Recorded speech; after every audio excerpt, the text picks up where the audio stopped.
Invitado, entonces, como le dijimos, Leandro Seguro, principal en CITES. Buenas tardes, Leandro. No sé si nos escuchás. ¿Cómo están?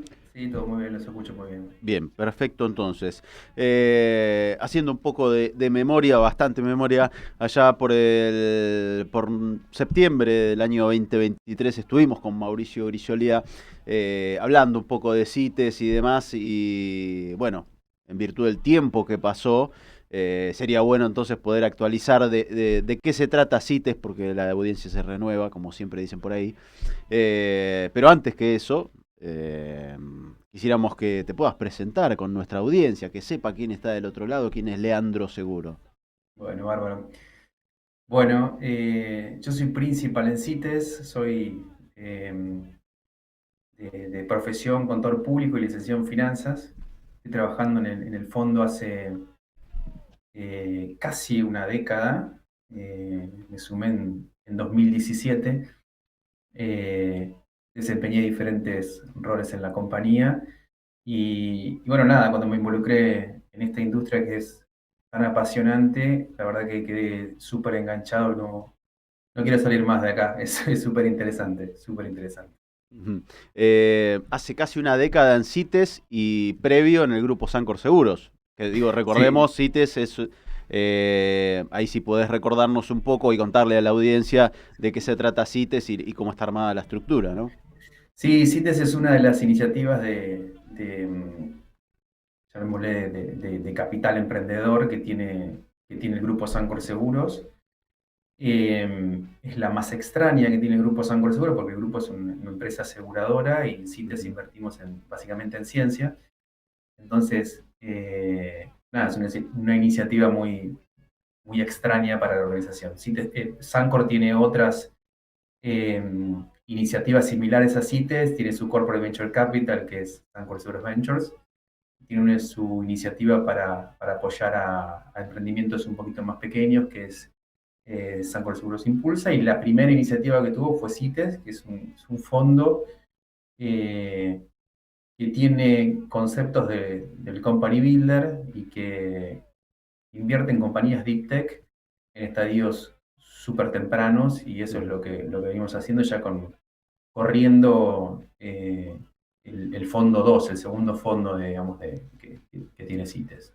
Bien. CITES, digamos, son las siglas de Centro de Innovación de Tecnologías Empresariales y Sociales. Sí. Digo, en esto de esta extrañeza que hablabas del grupo Sancor Seguros en este ámbito en particular, digo, está más asociado por ahí, digo, a la sociedad, entiendo, digo, sino cómo relacionarlo con el mundo de los seguros, todo este tema de las deep tech y demás, y de estar impulsando toda esta ciencia dura, ¿no?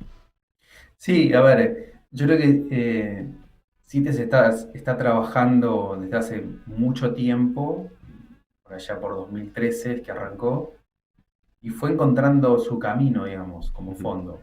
Cuando nosotros comenzamos había muy pocos actores, eh, todavía sigue habiendo muy pocos actores, pero la verdad es que felizmente tenemos pares con los cuales conversamos diariamente, inclusive compartimos compañías bueno, para invertir, y eso está buenísimo. De hecho, nuestro segundo fondo, si quieren después les voy a contar un poquito, tiene bajo su lógica y su tesis de inversión el hecho de compartir aquellas compañías que son interesantes para nosotros y que están invertidas previamente por algún otro fondo. Y cuando nosotros arrancamos existía, la verdad, muy poco acá, y el conocimiento de cómo se hacía este tipo de industria, principalmente orientada a empresas de base científica, era casi nulo. Entonces comenzamos a tratar de encontrar nuestro camino, contratamos a un partner israelí que había estado en la etapa del boom del desarrollo eh, Venture Capital de Israel, que como todos sabemos es un faro en este Ujú. tipo de industrias. Decidimos que lo más interesante podría llegar a ser contratar a alguien que haya hecho el camino y que en cierta forma con algunos conceptos Israel se parezca un poco a nosotros, un país que venía de una inflación altísima, un contexto súper difícil, donde la tecnología, bueno, ha sido uno de los medios como para que el país crezca. Entonces, nada, nos parecía mucho más directo encontrar alguien que había transitado ese camino que ir a buscar un referente a Silicon Valley donde las realidades son un poquito distintas, ¿no? Entonces, a partir de esa experiencia y todo ese andamiaje que trajo Oren Gersen, que es la persona que trabajó con nosotros durante mucho tiempo, él venía una vez por mes de Israel a Sunchales, sin escalas. Eh, Viaje largo. y sí, sí. Y bueno, nada, nos trajo un poco nos hizo un poco la transferencia de conocimiento, cómo se opera en esto, digamos, cómo es el camino, y eso nos sirvió muchísimo para cortar ese camino precisamente y hacer las cosas un poquito más directo. Acá los fondos invertían tickets de 20, 25 mil dólares en compañías de base digital y lo que se entendió, se comprendió en ese momento que con 25 mil dólares una startup de ciencia podía estar un mes, 2 meses. Entonces eran otros los montos que había que invertir. Bueno, cambiamos un poquito las cosas, diagramamos este fondo que tiene ciertas particularidades y bueno, a partir de ahí empezamos a encontrar proyectos de base científica en un espacio donde nadie los buscaba, ¿sí? Hicimos un proceso muy, muy fuerte de lo que llamamos evangelización acerca de, bueno, cómo golpear las puertas en esos espacios donde se desarrollaba ciencia y que estaban muy poco relacionados con el mundo de los negocios. Y a veces era un poco, digamos, como eh, el mundo del capitalismo está a veces totalmente disociado del mundo científico, está más asociado a la parte pública más que a la parte privada, y bueno, nosotros venimos a traer un poco esta oportunidad para aquellos que tengan ganas de emprender a través del sector, crear una compañía alrededor de la tecnología que han desarrollado, eh, realizar una patente en vez de la publicación de un paper y esa patente que puede impactar realmente en la humanidad a través de una compañía y que eso vuelva a las instituciones a través de regalías y que las ruedas siga girando a través de ese mecanismo que son como muchas de las instituciones a nivel mundial funcionan. Bueno, eso por supuesto que costó muchísimo, pero bueno, acá estamos y se ve que el trabajo fue bueno, no solo nuestro, sino también de los nuevos fondos que se han armado, porque cada vez hay más compañías que tienen un componente científico, deep tech, funcionando hoy en día y la verdad que eso está buenísimo. Ujú. Digo, para el que por ahí no esté en tema, digo, las Deep Tech, ¿qué diferencia hacen con una startup tecnológica, digamos, habitual como las que podemos ver aquí, mismo en este programa? Sí. ¿Qué diferencia una Deep Tech? Nosotros llamamos Deep Tech a aquellas compañías que tienen una tecnología que corre la frontera del conocimiento, Ujú, ¿sí? Entonces, hay muchas compañías que desarrollan tecnología y muy buena tecnología y que pueden ser inclusive mejores negocios que compañías Deep Tech, pero nosotros nos hemos abarcado en este espacio que hoy está bastante de moda y afortunadamente muchos de los fondos están empezando a mirar para, para este sector de Deep Tech, que en realidad abarca un montón de verticales, porque ujú. encontrás Deep Tech en tecnologías para el agro, en alimentos, en un montón de verticales. El componente que tiene es nada, que tiene que correr la frontera del conocimiento, tiene que ser susceptible de poder proteger ese conocimiento, ese desarrollo tecnológico que desarrolló y avanzar en otro sentido, aportar una nueva solución, ¿sí? Bien. Ese es un poco el concepto, ¿sí? Es un poquito más que low tech o high tech, sino Ujú. que es un espacio un poquito más adelante. Em, Y este, perdón, y que por sí. supuesto no abundan, por supuesto Ujú. no abundan este tipo de compañías, ¿no? Ahora, en virtud de esta nueva inversión o volcarse a la inversión en este tipo de desarrollos, las deep tech y demás, digo, puede pasar lo mismo que con otras startups o emprendimientos, digo que hubo una oleada, una inversión fuerte, no sé si tanto como decir que llovían los dólares, pero digo, una vez que pasó esa oleada hubo como una muerte de startups y después se endureció mucho más, digamos, esa entrada a invertir. Digo, ¿está proyectado eso? Digo, ¿está pensado eso? ¿Ver cómo evitarlo? Mira, yo lo que creo es que En particular de DeepTech uno lo podría diferenciar en regiones, ¿no? Ujú, DeepTech está evolucionado en Estados Unidos, está evolucionado en Europa. Europa es un fondo, es un espacio donde se crea mucha tecnología realmente de este calibre y apuntan para esos lugares. Latinoamérica no está evolucionado en ese sentido.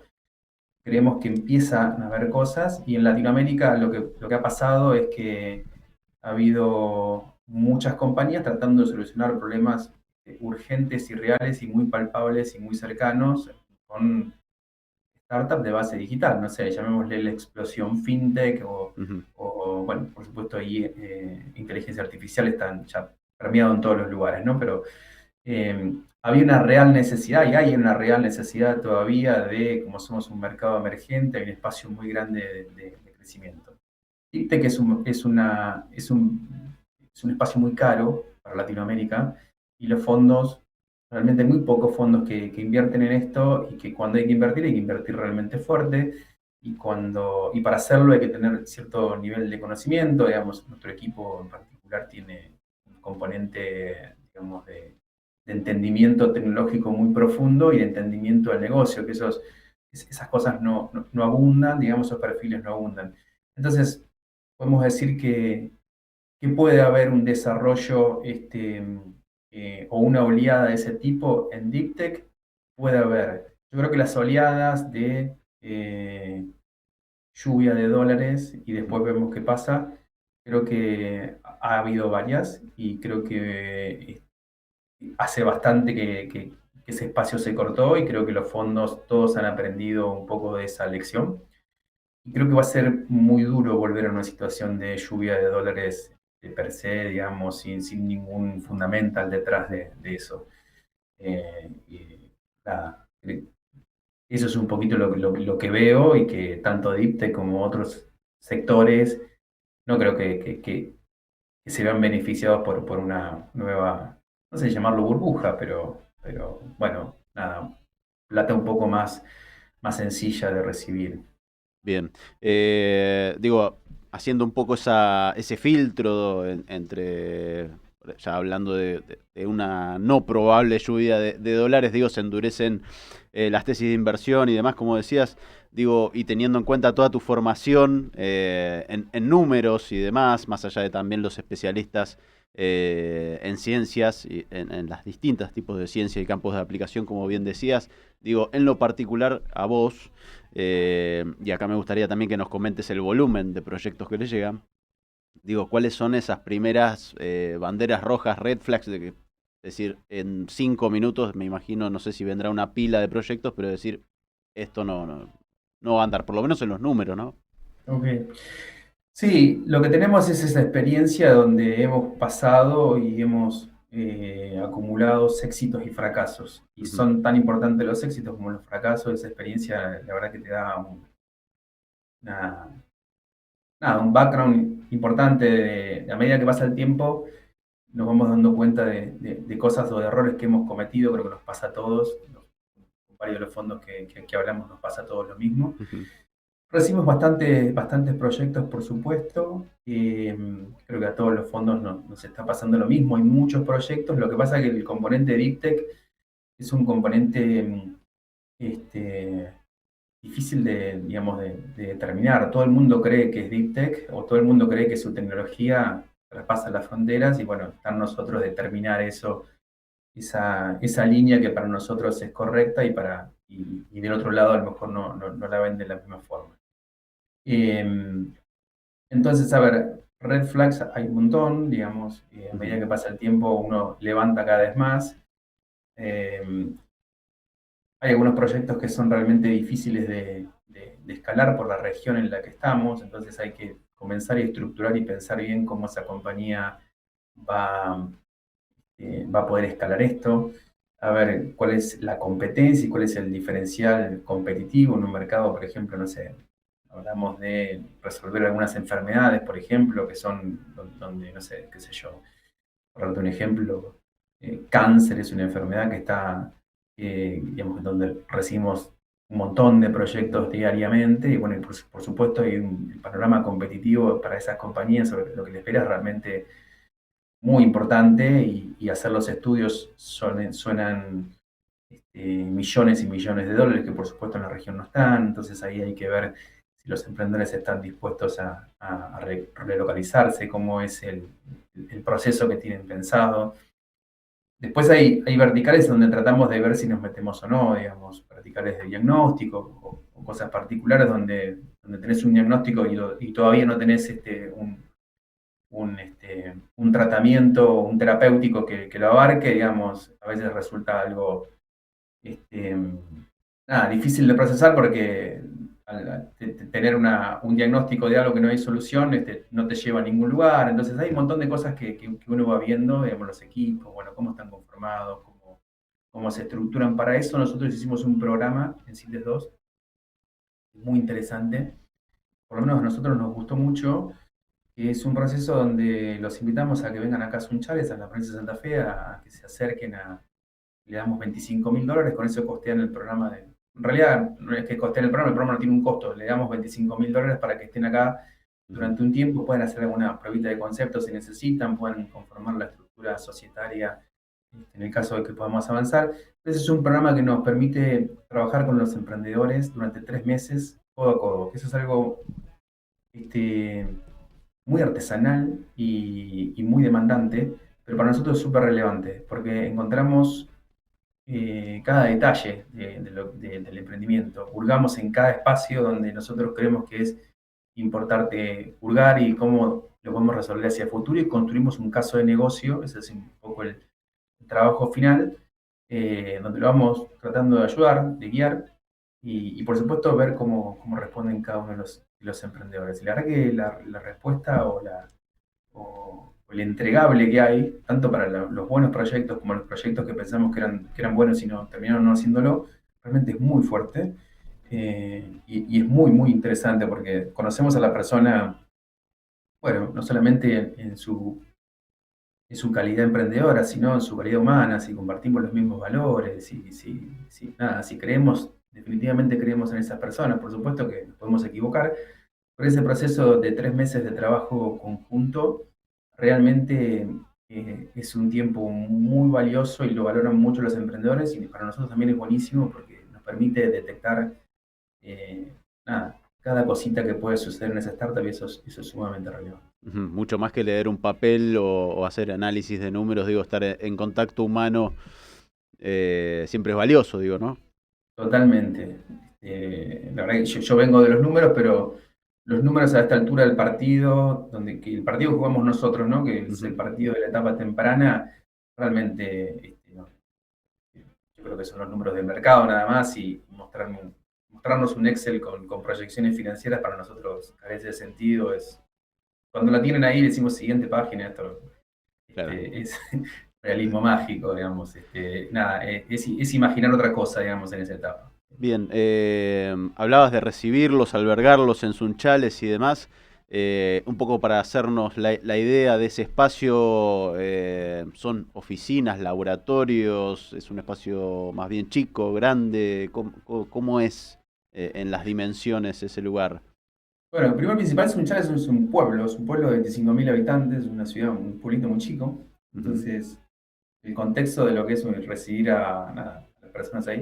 Un poquito vinieron dos emprendedores, uno de Noruega y otro de un argentino que está residiendo en Noruega y un equipo de chicos colombianos.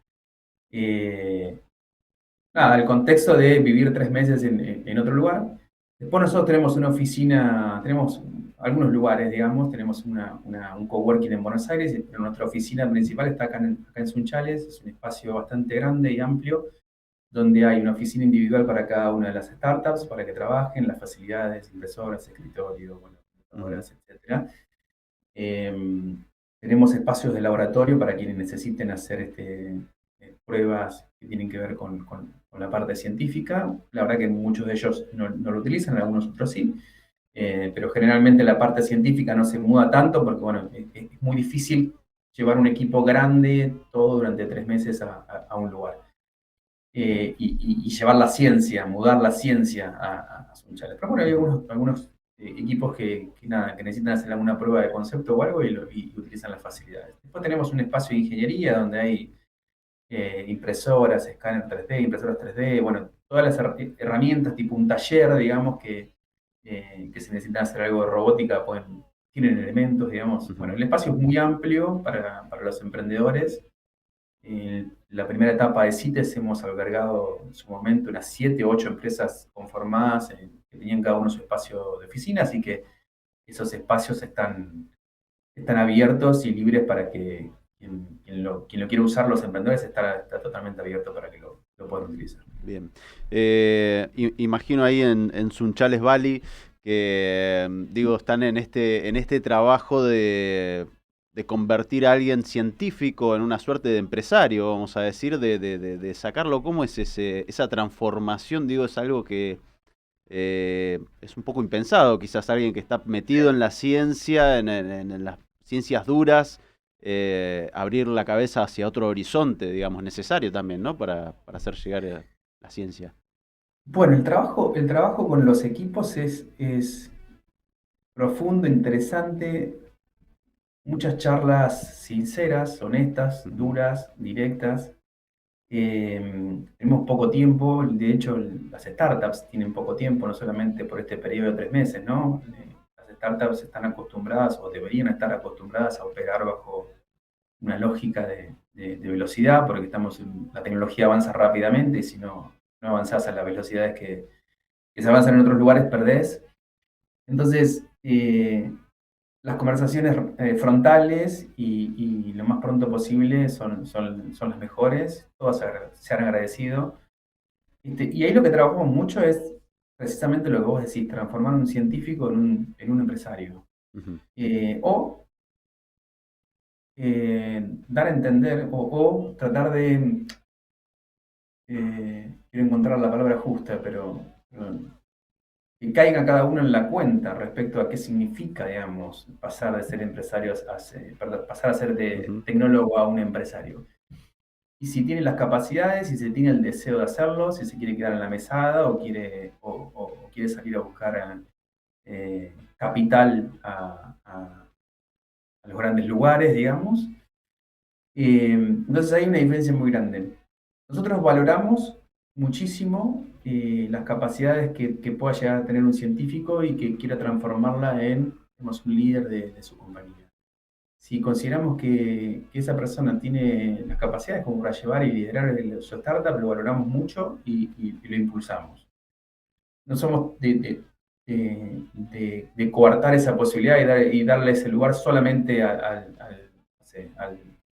hombre de negocios. Yo creo que no hay nadie mejor que un founder que pueda explicar su tecnología, lo que hace, que pueda sentir lo que hace y que pueda adquirir las skills que son necesarias. A ver, si hay una distancia demasiado grande, levantamos la mano y decimos, este no es un espacio que creo que que creamos que la compañía le convenga. Entonces ahí se abre una especie de negociación donde si arribamos a un buen puerto, continuamos apoyando a la compañía y si no, adelante con el proyecto liderado por la persona que lo considera. Pero la verdad que siempre han sido muy, muy receptivos. Generalmente tenemos de todo, tenemos de equipos que vienen y no tienen del todo claro si desean ocupar quién ocupa esos roles. Tenemos equipos que vienen ya liderados por personas que, más allá del conocimiento científico, tienen muchas capacidades para llevar adelante el negocio, y tenemos otros que directamente dicen, yo vengo traigo la ciencia, por favor ayúdenme a tratar de encontrar una persona que lidere el negocio. Claro. Bueno, nada, ese es el camino, digamos. Bien. En ese camino, digo, y de todos esos proyectos, digo, algunos van logrando pasar esos 3 meses de semilla, de startup, y van trascendiendo quizás en el tiempo atrás, como te decía en esa otra entrevista con Mauricio, no se hablaba de, por ejemplo, proyectos relacionados con obesidad, con gafas para poder predecir el Alzheimer. ¿Qué otros tipos de proyectos hay en ese, digamos, en ese andarivel y qué pasó con esos, digo, ¿no? Esos otros proyectos, si siguieron creciendo, si no llegaron a buen puerto, digo. Bueno, los dos proyectos que nombraste se está yendo muy bien. Ujú, En particular, Eurofarma, que es una compañía que desarrolla fármacos como para diabetes y para obesidad, está haciendo un fase 2, que es algo que en Latinoamérica no se hacía hace décadas. ujú, Latinoamérica se caracteriza por ser un, eh, un creador o un reproductor de fórmulas que vienen de Estados Unidos, digamos, trabajamos sobre genéricos y se hace poco desarrollo. Y bueno, Eurofarma tiene un desarrollo muy relevante con muy buenos resultados en un tópico que está ultra candente, ¿sí? claro. Tenemos un montón de medicamentos que son básicamente estrellas. Bueno, está en ese proceso, ¿sí? De tratar de, terminando de cerrar una ronda de capital que le quedan muy pocos espacios, si es que no la completó, porque estaban en eso y ya creo que la estaban completando, para terminar ese fase 2 y la verdad que eso sería realmente relevante porque podría transformar una compañía de ese tipo en una compañía realmente con un valor gigantesco, ¿no? Y aparte solucionar un problema de una forma diferente a lo que se soluciona hoy en día, ¿no? Bien, En vez de quitarte el apetito, es un proceso diferente donde se produce un calentamiento interno corporal que quema las grasas a otra velocidad. Por lo tanto, es una forma alternativa. Después, a bien. ver, más allá de, bueno, BioMind, que otra de las compañías que vos mencionabas, también está muy bien. Tenemos compañías en el área de robótica, una compañía franco-salteña, Ujú, una parte en Toulouse y otra parte en Salta, que desarrolla robots que estacionan autos. Esas son algunas de las típicas compañías que tenemos en el fondo uno y en el fondo 2 tenemos algunas compañías de desarrollo farmacéutico, tenemos algunas compañías en el área de energía, una de ellas cerró una rondita hace poco se llamaba Astra la compañía, sí, donde ellos realizan una especie de tomógrafo de superficies, donde entran en determinadas superficies y permiten hacer pozos o espacios o escanear o tomar información en superficies de difícil accesibilidad, como podría ser, no sé, un pozo petrolero, digamos, ese tipo de cosas, ¿no? Estamos trabajando con algunas compañías nuevas en el área de infraestructura también, algo muy relevante que no lo podemos decir porque no tenemos patentada la compañía, pero es algo que es un tópico que es muy, muy relevante y bien, estamos trabajando sobre ese tipo de tecnologías. Creemos nada, que está muy interesante lo que tiene entre manos, así que lo queremos cuidar. Eh, bien. Ya queda, eh, digamos, pendiente y programada para cuando lo puedan contar, los convocamos a Dimensión para que nos cuenten de qué se trata. por supuesto. Bueno, Eh, nosotros nos abarcamos un montón de espectros y Ujú, en realidad no es que querramos salir de salud, sino que queremos tratar de abarcar y tener un poco de espectros un poquito más grandes. Salud es lo que más abunda en la región. bien. A los que estén interesados, digo, en CITES, que quieran acercar su proyecto y demás, ¿cómo lo logran? Digo, ¿tienen que ir a Sunchales, vía mail, vía redes, LinkedIn? Digo, ¿cómo los Sí, contactan? las redes de la compañía, o sea, de CITES, pueden ser en Ujú, LinkedIn, puede ser en Instagram, hay algunas redes ahí activas y por supuesto el espacio donde a todos los proyectos los vamos a mandar es a que apliquen en nuestra página web. A partir de esa aplicación, los analistas, bien, Mauri y compañía, con quien vos hablaste, se ponen a analizar esos proyectos y le dan rápidamente una respuesta para ver si se continúa el análisis y se profundiza en el análisis o es un proyecto que no lo podemos tomar. Esas son un poco las vías. Hay algunos programas que realizamos durante el año, unos son virtuales, otros presenciales. Los programas virtuales los denominamos BUS, los publicamos generalmente en nuestras redes ujú, sociales y son programas a los cuales hay que inscribirse y acceden a una mentoría virtual, una serie de clases. Y los bootcamp, que son una especie de también transferencia de conocimiento, de mentorías un poquito más ampliada porque es presencial en lugares físicos. Bueno, a partir de ahí, y más las búsquedas que se hacen en cada una de las sedes, es donde se alimenta el DIFLO de CITES. bien. por último, digo, para cerrar la nota, que personalmente, ¿qué es lo que te motiva? Digo, si bien sos del mundo de los números, a seguir metido ahí, en contacto con científicos, con proyectos, con cosas que ni te imaginás, que todavía no puedes contar. Digo, ¿qué es lo que te da la garra y qué es lo que puedes transmitir de eso a los científicos, a los emprendedores, para que lleguen a ustedes, a vos?